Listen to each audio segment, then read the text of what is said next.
de Fiscalización de la Asamblea, Pamela Aguirre, dejó claro que la calificación del trámite del juicio político contra Sommerfeld responde a un procedimiento establecido en la normativa legislativa que observa el cumplimiento de los requisitos en la solicitud del proceso de censura.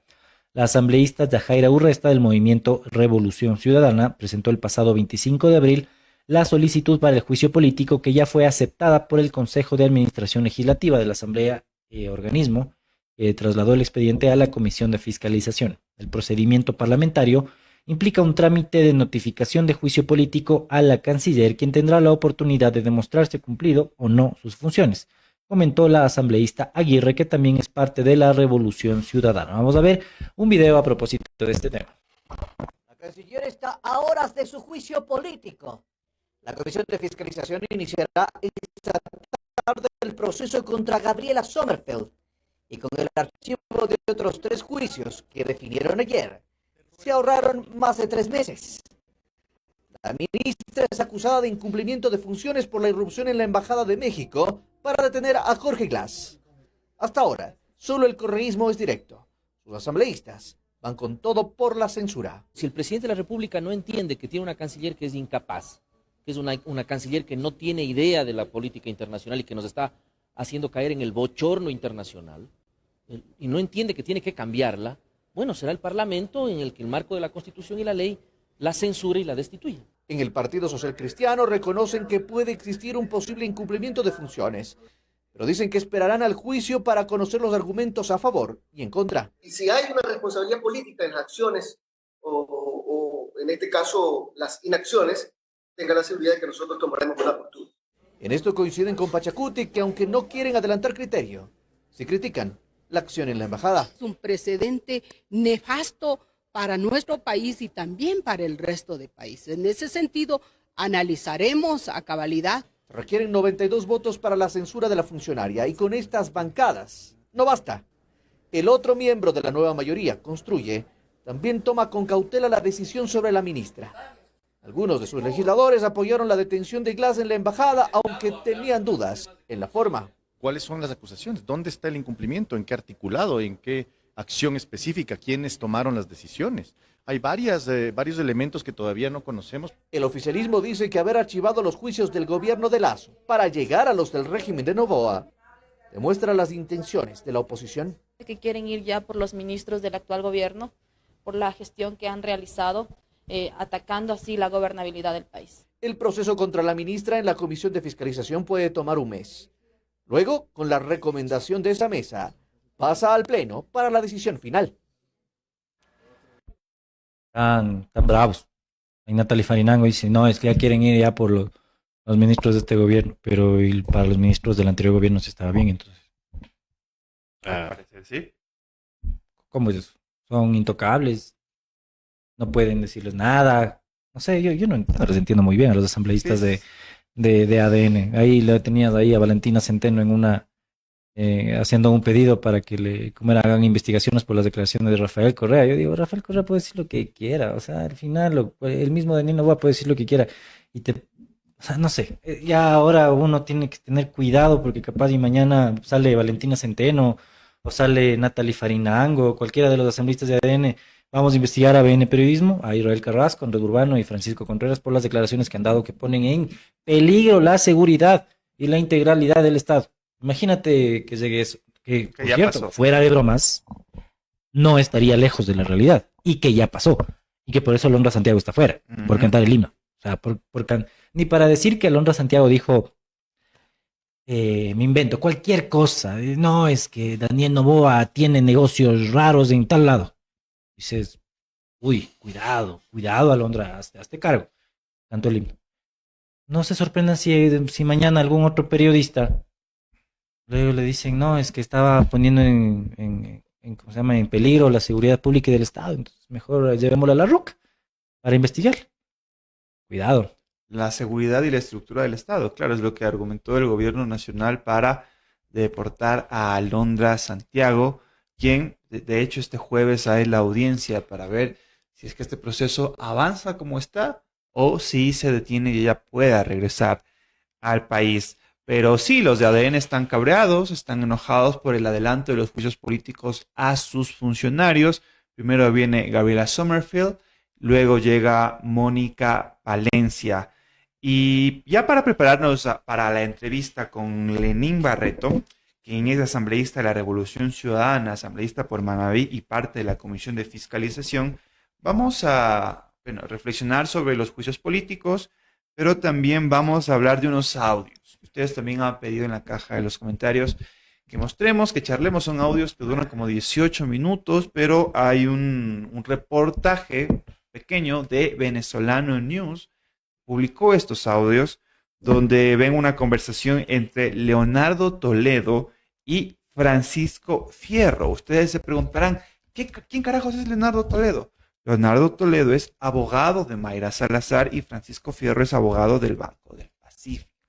¿Por qué es importante esto? Porque en medio de estas declaraciones se da a entender que las declaraciones anticipadas de Mayra Salazar en esta cooperación eficaz en el caso Metástasis, que devino en el caso Purga, etcétera, etcétera, al parecer fueron falsas. Primero vamos a escuchar este audio. El testimonio de Mayra Salazar fue pagado con dinero del Banco del Pacífico. Se revela que el estatal Banco del Pacífico funciona como caja de financiamiento del gobierno de Daniel Noboa Asín. Se usaron fondos públicos del Banco del Pacífico para pagar abogados, fiscales y testigos, y llegar a montar casos como Metástasis y Purga para apresar a políticos incómodos al régimen y perseguir adversarios. Lo revela un audio filtrado donde intervienen el abogado de Mayra Salazar, Leonardo Toledo, también esposo de la mediática actriz, presentadora e influencer Carolina Jaume, y Francisco Fierro, abogado del Banco del Pacífico. A continuación, la conversación filtrada que el propio Toledo grabó. Es que esta línea segura. Y te lo pongo así porque después de ver esa actitud de Ricardo Noboa, de Esteban Noboa, del presidente del banco y de la otra vieja mesa, de la que sabía lo que se estaba haciendo, no ha pasado absolutamente nada. Es decir, han demostrado un desprecio absoluto y les ha valido ver. Entonces, Francisco, para mí es el momento preciso para hacerles a todos. El abogado Leonardo Toledo es quien armó el guión del testimonio de Mayra Salazar. Cada palabra de Salazar la recibió de Francisco Fierro, abogado del Banco del Pacífico, quien servía de intermediario. La idea era salpicar a enemigos del régimen de Noboa y de la fiscal Diana Salazar. Aquí nuevamente la voz de Leonardo Toledo, abogado de Mayra Salazar. Y yo sé contar historias, yo sé explicar las cosas que pasan, porque si no supiera, no es por Mayra, pues es por lo que yo he hecho. Entonces, si yo no supiera contar historia, el éxito que han tenido estas dos cosas donde ha estado Mayra, tres, porque ahora son tres, es decir, aquí hay un buen trabajo, yo puedo poner a temblar ese banco y... Entonces, mira, Francisco, te voy a pedir de favor, faltan unos días para la versión de Mayra. ¿Cuándo es el 20, verdad? Sí, señor. Faltan unos días, pero si a mí no me soluciona, Francisco, ya este tema, yo los voy a incendiar. Yo no puedo permitir que no paguen, pues, hermano. Yo le dije, el trabajo vale 500.000. Leonardo Toledo reclama porque además su gestión con Mayra Salazar sirvió para más de un caso. Entonces ahora ha visto que no solamente un caso, sino que el caso parió otro. Ustedes han cruzado los dedos para que Mayra cierre su testimonio en Metástasis. Ya lo cerró. A pedido de alguien, han solicitado que haga una ampliación de su versión, ¿verdad? Entonces, en esta ampliación se corre el riesgo de que se sepa lo que hasta ahora no se sabe. ¿Tú crees que no van a pedir el movimiento de ingresos a la cárcel tuyo? Entonces se sigue anclando que tú eres un empleado del banco y te reunías con Mayra. Entonces no es tan difícil creer lo que ya han venido repitiendo desde hace rato, que a Mayra le sembraron las historias. Y sumado a los otros problemas de don Higinio y la plata que salió y entró, ¿tú crees que eso le conviene a esos hijos? Ese banco de va a temblar, loco. Lo peor del asunto es la revelación del mismo abogado Toledo. Toda la historia es falsa. Leonardo Toledo admite que la historia de Metástasis y Purga ha sido un invento como retaliación política. ¿Tú te imaginas a todos esos hijos de articulando que la historia del banco era mentira y la joden también a la fiscal? Le he dedicado 6 meses. Los he hecho quedar como héroes. Ya no van a tener que pagar 4 millones. Probablemente cobren 6.5 millones de dólares. Pero tendrán que salir embarcados en tremendo problema. Yo he amenazado, yo me he cabreado, yo he dicho, yo los he grabado, les he dicho, tengo todo para hacerlos ver. A mí me contrataron por Metástasis, Metástasis parió Purga, necesito que me paguen $500.000. El abogado Toledo se revela al final porque no le pagan. Pucha, páguenme lo que siempre hablamos, porque si ustedes quieren cobrarle al banco Metástasis y Purga, cóbrenselo, yo no tengo ningún problema. Y si le quieren cobrar el cohecho que ha salido ahora, que estamos hablando de Fabiola y de esos hijos de puta nuevamente, cóbrenlo, pero páguenmelo primero. Con esta prueba, el accionar de la Fiscalía queda en entredicho, pero sobre todo saltan las alarmas sobre las gestiones ilegales del Banco del Pacífico para complacer al presidente de turno. Y sobre ese tema justamente vamos a hablar con Lenín Barreto, quien ya está conectado junto a nosotros, quien es asambleísta de la Revolución Ciudadana, asambleísta por Manabí y parte de la Comisión de Fiscalización. Muy buenos días, Lenín, gracias por estar con nosotros. ¿Cómo está, Israel? Un gusto estar presente aquí y muchas gracias por la invitación. Hace poco estábamos escuchando los audios de Leonardo Toledo, quien es abogado de Mayra Salazar, y Francisco Fierro, que es abogado del Banco del Pacífico. En sus redes sociales usted compartió estos audios, ha hablado sobre estos temas. Primero, ¿cómo usted recibió esta noticia? Mira, es algo que realmente no nos tiene sorprendidos porque constantemente se utiliza y se ha utilizado la institucionalidad del país, del Ecuador, para perseguir a rivales políticos, en este caso a la Revolución Ciudadana. Obviamente nosotros como bancada y como asambleístas de la Revolución Ciudadana iniciaremos las investigaciones pertinentes para lograr así que se esclarezca estos temas y llegar también a un culpable. Si estos audios son reales, estimado Lenín, ¿se caería el testimonio anticipado de Mayra Salazar?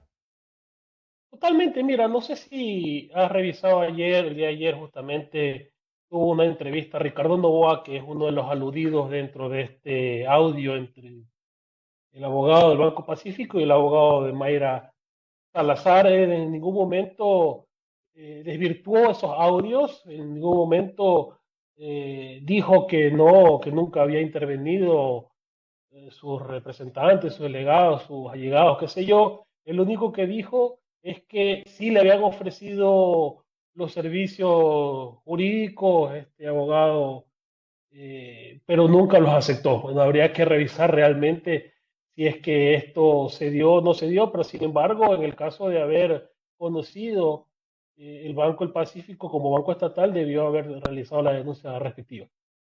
Sin embargo, la etapa de recopilación de pruebas ya terminó. Este testimonio, según su apreciación, Lenín, ¿tiene validez jurídica? Bueno, no soy abogado, obviamente habría que realizar las investigaciones pertinentes. Este caso de Metástasis, que dice que parió Purga, obviamente esto es así, caería de pronto en una ilegalidad debido a que fue un proceso judicial que fue montado sobre todo, al parecer, con fines netamente políticos, ¿no? Habría que plantear un juicio de nulidad, no sé, habría que revisar bien legalmente aquello. Así es, Lenín. Y bueno, agradeciéndote también por tu tiempo, por estar acá con nosotros. Hablemos sobre lo que sucede en la Asamblea Nacional. También hace rato estábamos mostrando y estábamos charlando sobre el juicio político a Gabriela Sommerfield. Se nota que desde la Comisión de Fiscalización están apurados para enjuiciar políticamente a Sommerfield. Dos preguntas. Primero, ¿cómo está este proceso? ¿Qué pasó anoche? Y segundo, ¿por qué el afán de la Revolución Ciudadana para enjuiciar a Sommerfield? No es ningún afán en primer lugar, ¿no?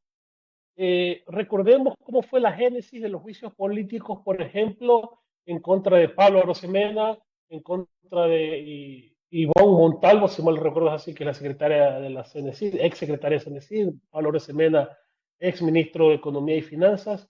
Esos juicios políticos fueron justamente presentados ante el Consejo de Administración Legislativa al día siguiente o al lunes siguiente que sucedió el asalto a la embajada del gobierno, de la embajada mexicana en Quito. Obviamente, esto con el ánimo de ir diletando un posible proceso de juicio penal que obviamente también iba a ser interpuesto, en este caso, por nosotros.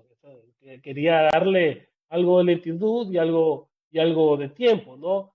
porque recordemos que quienes interpusieron estos juicios políticos anteriormente manifestados por mí fue justamente la bancada de ADN. El único juicio político que la Revolución Ciudadana tenía en cola antes de Sommerfeld era el juicio político a Corral. Sebastián Corral, Así, ajá. pero hay algo muy importante, y no sé si en algún momento tú lo habías pensado, pero sí, algunos medios me lo han preguntado y alguna ciudadanía, ¿por qué promover un juicio político a una ex autoridad? Porque lo único que podría hacer la Asamblea Nacional ya no es destituirlo, porque ya ha dejado de ser autoridad. Lo único que podría hacer la Asamblea Nacional es promover una censura dentro del Pleno. Y la censura no es otra cosa más que la prohibición de este ciudadano para ejercer un cargo público por un periodo de 2 años.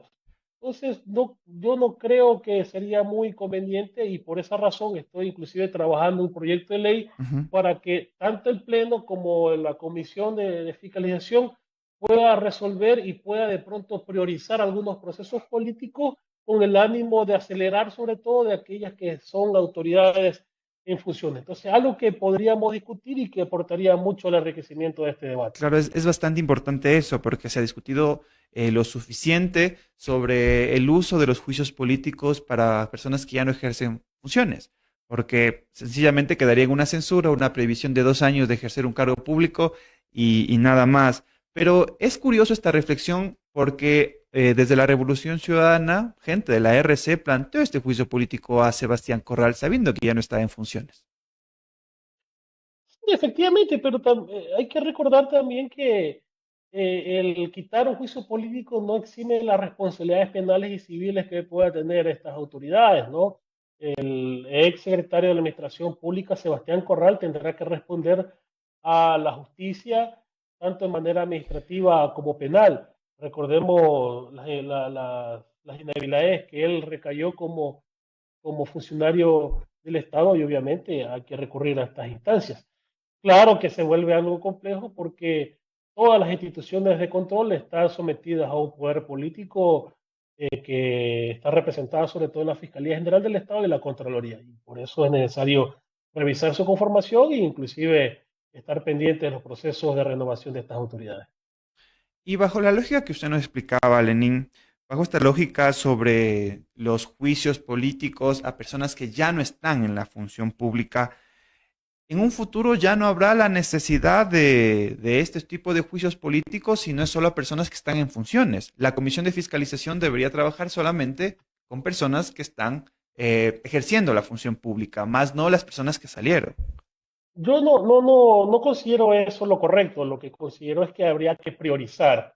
No con esto considero o quiero decir que los otros se los deban archivar, sino que darle mayor celeridad y mayor atención y priorización nuevamente, como lo he manifestado, a aquellos juicios políticos o solicitudes de juicios políticos a autoridades actualmente en funciones.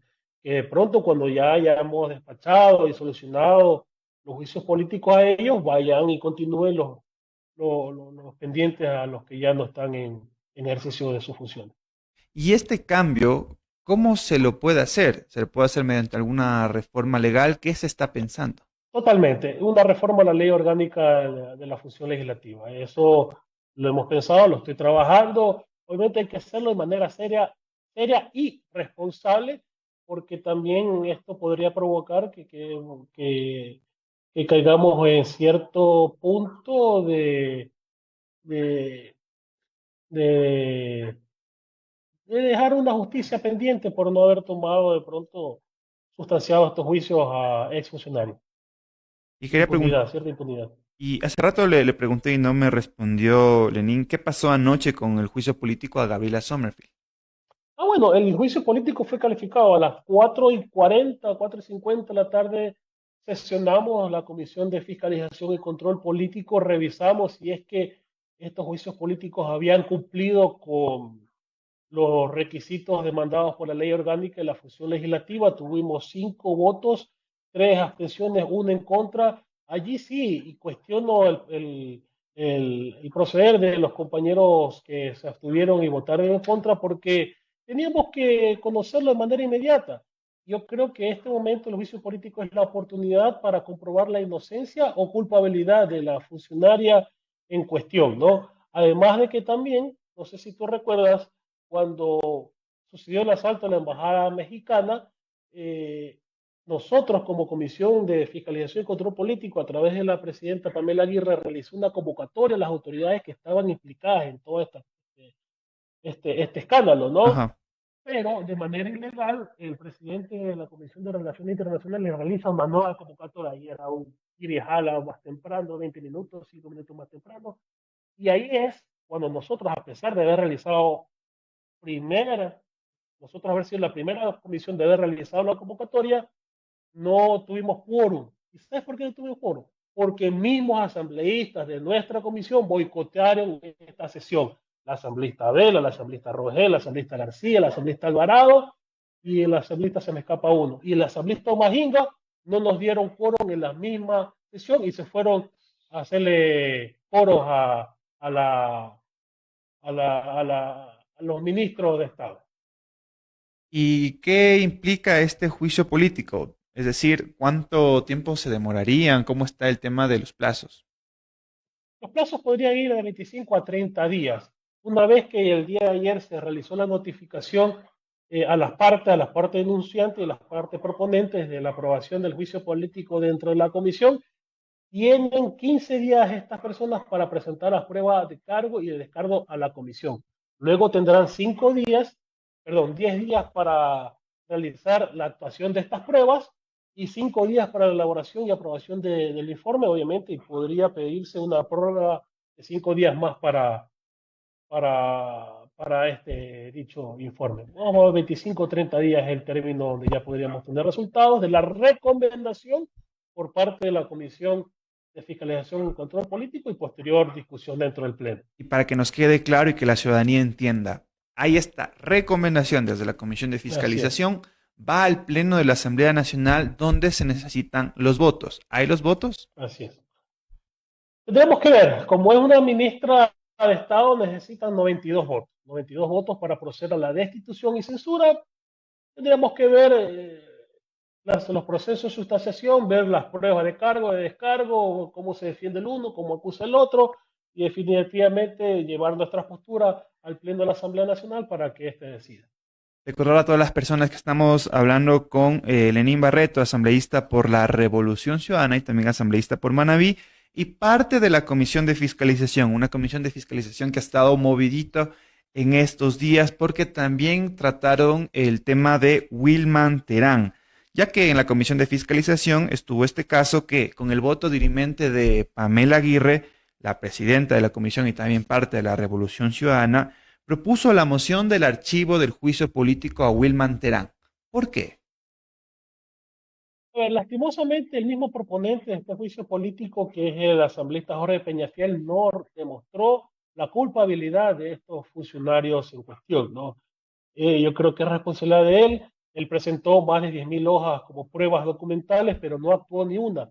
¿Qué quiere decir no actuó? No relaciona los documentos que él ha presentado con el incumplimiento por el cual están siendo sustanciados en este caso, los exfuncionarios. No realizó aquello. Lo único que se realizó es la presentación, se nominó, mejor dicho, se mencionó las pruebas, pero nunca se las leyó, nunca se las actuó, nunca se las justificó, nunca se las sustentó. Posteriormente, las pruebas testimoniales, el mismo asambleísta Peñafiel recomendó y que fueron acogidas dentro de la comisión, no le dieron la razón tampoco al asambleísta Peñafiel. El comité de expertos, los analistas de talento humano, inclusive académicos no le dieron la razón al asambleísta Peñafiel. Entonces, nosotros podemos tener nuestro afecto y desafecto contra Wilman Terán, pero este proceso de sustanciación lamentablemente careció de pruebas fácticas para poder sentenciar o por lo menos llegar a una recomendación de censura por parte de la comisión. Es el mismo asambleísta Peñafiel proponente que no realizó una correcta defensa de su propio caso. Pero me llama bastante la atención este proceso de juicio político en contra de Vilman Terán, porque, a ver, se le acusa al señor de, bueno, de incumplimiento de funciones que nada tiene que ver, eso sí, que la ciudadanía sepa, nada tiene que ver con el caso Purga o el caso Metástasis, son cosas penales que están en otro espacio. Sin embargo, en su interpelación habló de las pruebas de fiscalía en este caso, habló de su trato en la cárcel, habló hasta del caso Sobornos. Hizo una mezcla de todo y eso es lo que me llamó la atención cuando él fue a comparecer. ¿Esto se puede hacer en la comisión de fiscalización? Es decir, invitas a una persona para que hable de un tema específico, pero habla de todo. Hay temas que también inclusive el asambleísta Peñafiel abusó al respecto, habló del caso Soborno y los casos que está implicado nuestro líder máximo, el presidente Rafael Correa. Pero, por ejemplo, el caso de la revelación de los chats periciados por la fiscal general Diana Salazar, hay que entender que allí sí está relacionado con una de las causales que él mismo propuso dentro del juicio político, que es la destitución de los juez Macías. Ahí en esos chats es donde se demuestra la presión que tuvo el expresidente del Consejo de la Judicatura, Vilman Terán, por parte de la fiscal Diana Salazar, para que sostenga al ex juez Macías. Walter Entonces Macías. yo creo que eso sí, así es. Entonces yo creo que sí es lo que le podemos cuestionar a Vilman Terán es por qué no realizó la denuncia oportuna, ¿no? Porque él tenía la obligación de realizar la denuncia oportuna con respecto a la presión de que estaba siendo sujeta para poder sostener a Vilman Terán y los casos de especial atención por parte de la fiscal Diana Salazar, así como la protección particular que tenía el juez Macías al respecto. Pero sobre justamente este punto, lo que usted me comenta sobre esta prueba que presentó el señor Terán, Jorge Peñafiel estuvo acá con nosotros y charló sobre este momento y decía que, claro, esta prueba se presentó a última hora, casi a la noche, casi cerrando la reunión en la comisión de fiscalización y que por allí hubo cosas extrañas para que esta prueba avance. Mira, el desconocimiento de la ley orgánica de la función legislativa por parte del asambleísta Jorge Peñafiel es realmente sorprendente. Nosotros, en el juicio político el día jueves, si mal no recuerdo, sí, si mal no recuerdo era jueves o miércoles, no, se me va la memoria realmente, presentamos y dentro de los plazos, la compañera asambleísta Sofía Espín fue miércoles, la compañera asambleísta Sofía Espín solicitó por medio de una moción las pruebas de oficio, que está dentro del marco normativo de la Asamblea Nacional. Y este pleno de la comisión aprobó. Pero ya no es culpa que el asambleísta Jorge Peñafiel no sepa la diferencia entre mayoría absoluta, mayoría simple, mayoría calificada. Las mociones que los asambleístas presenten con respecto a pruebas se me fue ¿cómo te dije antes? Descargo. De oficio, las pruebas de oficio, son aprobadas por mayoría simple. ¿Y qué es mayoría simple? Es los votos de la mayoría presente en ese momento. Estábamos 5 asambleístas allí. Teníamos quórum. Se aprobó con mayoría simple, es decir, con 3 votos contra 2 votos, eso pasó. Ya no es culpa que las pruebas no le convengan o no le gusten al asambleísta Peñafiel. ¿Qué se puede hacer al respecto? El asambleísta Peñafiel claramente tampoco respetó la ley orgánica de la función legislativa porque no individualizó los cargos tal y como está establecida en nuestra norma. Un desconocimiento total por parte del asambleísta Peñafiel al procedimiento parlamentario y a la ley que nos rige como Asamblea Nacional. Desde el gobierno nacional se ha dicho mucho sobre este juicio político al señor Vilman Terán. Le quería preguntar a usted, Lenín, como un vocero también de la Revolución Ciudadana, ¿ustedes qué opinan sobre el caso del señor Terán? ¿Ustedes creen en la inocencia del expresidente del Consejo de la Judicatura? Mire, nosotros no vamos a defender en lo absoluto a Vilman Terán. Él tendrá sus temas que deberá responder ante la justicia ordinaria. Nosotros podemos actuar en los procesos de sustracción de juicio político, pero ojo, lo que el día de la noche del día martes, de la noche lunes, perdón, la revelación de esos audios comprometerían también inclusive el proceso que está haciendo juzgado el expresidente del Consejo de la Judicatura, porque está hablando de los temas metástasis, y dentro de metástasis está Vilma Terán, ¿no? Ujú. Recuerde que esos audios han manifestado de que todo este caso ha sido armado solamente para perseguir políticamente a ciertos adversarios de los poderes fácticos. Ustedes, a propósito ya de los audios, solo regresando al inicio, ¿ustedes creen en la inocencia entonces de Pablo Muentes, ex social cristiano? ¿Y es donde hemos dicho eso? O sea, tendrá que responder. O sea, lo de los audios el día de lunes, de la noche de lunes, obviamente podría llevar a nuevos rumbos este proceso de metástasis, podría declararse la nulidad, qué sé yo. Y ya para cerrar la entrevista, Lenín, y agradeciendo por estar acá, ¿qué juicios políticos están en cola dentro de la Comisión de Fiscalización? Hartísimo. Está Sommerfield, está Palencia en ese sentido, Palencia. y luego no sé si viene el juicio político de la fiscal general del Estado, Diana Salazar, en ese orden. Mira, el juicio político de la fiscal Diana Salazar ya estuviéramos terminando y aprobando, o ya fuera aprobado el informe. Pero ella ha salido embarazada, una resolución del CAL y resolución de recomendación de la Procuraduría, que no estoy de acuerdo, porque entonces así se van a eternizar el poder algunas autoridades. Ellos no son simples funcionarios políticos, ellos son autoridades de nivel jerárquico superior y deben cumplir con lo establecido en la Constitución y en las normas.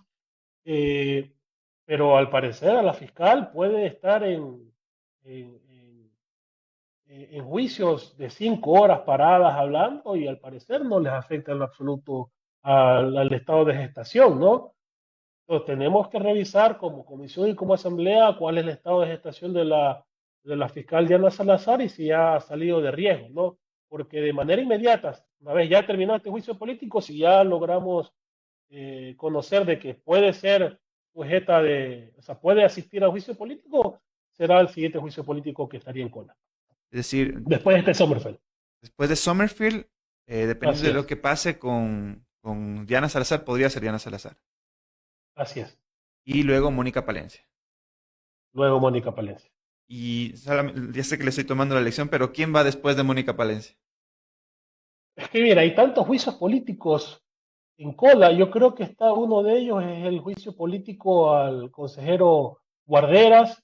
Hay uno que se ha puesto también, yo creo que Construye ha puesto juicio político al Tribunal Contencioso Electoral. Nosotros también el día de ayer se ha presentado como bancada un juicio político a otro miembro del Tribunal Contencioso Electoral. Son algunos. Nosotros al final tratamos solamente lo que nos va llegando en orden de acuerdo a cómo van siendo interpuestos.